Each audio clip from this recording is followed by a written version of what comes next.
찬미예수님 자비의 사도들입니다. 하느님 현존의 수련 이어서 읽도록 할게요. 제목은 온 정신으로 주님 현존 가운데 몰두하십시오 라고 제목을 붙이셨는데 제가 생각한 제목은 좀 다른 거예요. 요거 단지 의지로 조용히 정신을 도로 불러들여야 합니다. 저는 이렇게 정하고 싶어요. 왜냐하면 이 편지 내용이 분심에 대해서 어떻게 대응해야 하는가를 썼다고 생각하거든요. 한번 들어보도록 합시다. 지극히 존경하는 수녀님, 수녀님께서 제게 알려오신 일은 전혀 새로운 것이 아닙니다. 잡념에 시달리는 사람은 수녀님만이 아니니까요. 그러니까 기도 중에 잡념에 시달린다는 그 내용을 지금 다루고 있는 거죠. 잡념에 시달릴 때 그 어떻게 해야 하는가, 여기 이제 말하고 있을 거라고 예상이 되죠. 우리의 정신은 제 멋대로이지만 의지는 우리의 모든 정신을 다스립니다. 그러므로 의지를 통해 정신을 일깨워 궁극적 목표인 하느님께 나아가야 할 것입니다. 이 편지에서 의지와 정신을 이제 따로 다루기 시작했어요. 의지로 정신이 여기저기 분심이 시달릴 때 의지로 다시 불러들인다는 거예요. 그러니까 분심을 제거하고 다시 하느님께 마음을 집중하게 만드는 것은 바로 정신이 아니고 의지라는 거죠. 정신이 처음부터 훈련되지 않으면 멋대로 돌아다니며 산만해지는 나쁜 습관을 들이게 됩니다. 이런 버릇은 극복하기가 어렵고 우리를 본의 아니게 세속적인 일로 끌고 가기 일쑤입니다. 그러니까 이제 분심하면서 세상 일을 생각하고 세상 여기저기를 돌아다닌다 뭐 이런 거죠. 저도 이제 그런 경우가 많이 있으니까 우리 모두 아마 그럴 거예요.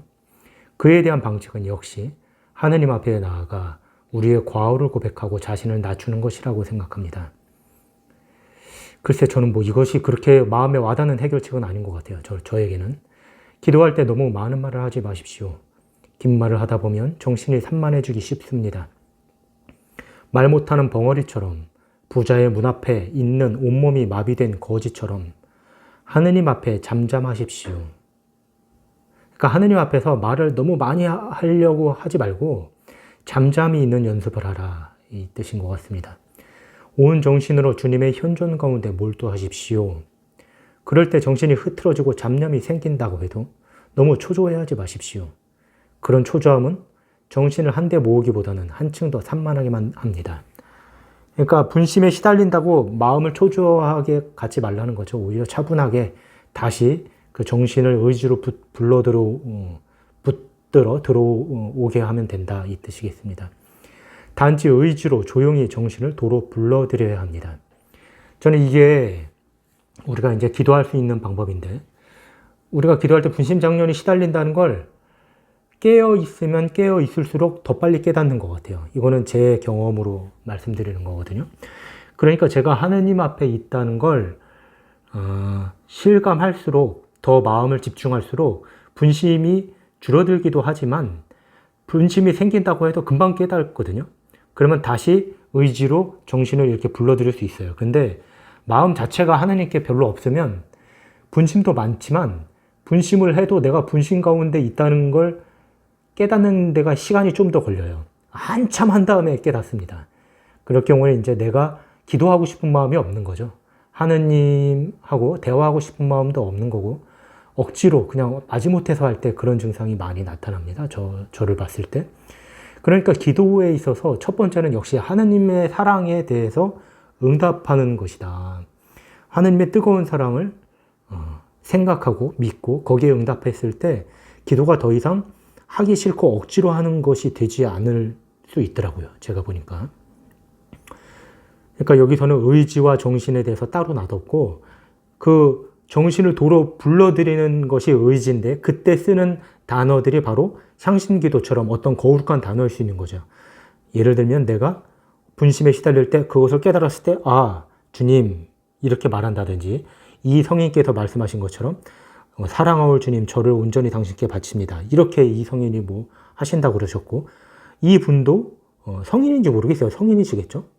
잘 모르겠지만 하여간 그런 방법을 썼다고 얘기하잖아요. 책에서. 그러니까 우리도 어떤 단어를 쓰는 거죠. 예를 들면 자비의 예수님이면 예수님 저는 당신께 의탁합니다. 이 말을 반복할 수 있겠죠. 내가 분심에 시달렸다는 걸 딱 알 때 그런 말로 다시 예수님께 돌아온다는 거예요. 기도하는 동안 조용히 정신을 모으는 쉬운 방법은 낮 동안에 지나치게 흥분하는 일이 없도록 하는 것입니다. 이게 저는 그러니까 이렇게 알아들었어요. 낮 동안에 지나치게 흥분하는 일이 없도록 하라는 건 뭐냐 하면 잠신 가운데 있으라는 겁니다, 사실. 그러니까 세상 일에 내가 너무 몰두해 있으면서 하나님을 잊어버릴 지경이 되고, 그러면은 다음에 딱 기도하러 들어갔을 때 그 관성력이 있잖아요. 세상에서 시달리던 그 어떤 관성력, 내가 텔레비전을 보고 축구를 보고 흥분하던 그 관성력이 있는데 그 상태로 기도해서 딱 들어가면 그것이 나를 계속 왔다 갔다 한다는 것이죠. 손흥민이 다시 골을 넣어야 되겠고 나 같으면 어떻게 할 테고 온갖 분심이 일어날 수 있는 거죠. 제가 뭐 그런 식으로 했다는 건 아니고. 근데 어찌됐건 낮 동안에 지나치게 흥분하는 일이 없도록 하라는 건, 그러니까 세상 일에 완전히 매몰돼서 하나님을 잊어버린 상태에서 바로 기도하려고 들어가면 그게 이제 쉽지 않을 수 있다, 이렇게 얘기하는 거예요. 정신을 항상 하나님 현존 가운데 두어야 합니다. 그리고 시시때때로 하나님을 기억하는 데 익숙해지면 기도하는 동안에도 마음을 모으기가 쉬워질 것입니다. 그렇죠? 이건 뭐 저도 동감하는 바입니다. 시시때때로 하나님께 기억하는 데 익숙해지면, 이게 무슨 말이냐면 정신이 이제 어느 정도 내가 수렴할 수 있게 만들어 놓으면 평소에, 그러면 기도하는 동안에도 한결 더 쉽게 빠르게 이제 마음이 모아진다, 그런 뜻이겠습니다. 물론 이것만이 올바른 방법이고 이 길 외에 다른 길은 없다, 뭐 이런 건 아니겠지만 하나의 방법을 얘기하는 거죠. 적어도 방심할 때 도로 불러들이기도 쉽겠지요. 그죠? 또 얘기하시죠. 방심할 때, 그러니까 분심 시달릴 때 다시 불러들이기도 쉽다는 거예요. 그렇게 하면. 저는 제 다른 편지들에서 하나님의 현존을 연습함으로써 누릴 수 있는 유익에 대해 충분히 말씀드렸습니다. 진지하게 그 일에 힘쓰고 서로를 위해 기도합시다. N자매와 N수녀님의 기도를 부탁드립니다. 이렇게 겸손하게 또 마무리하셨어요.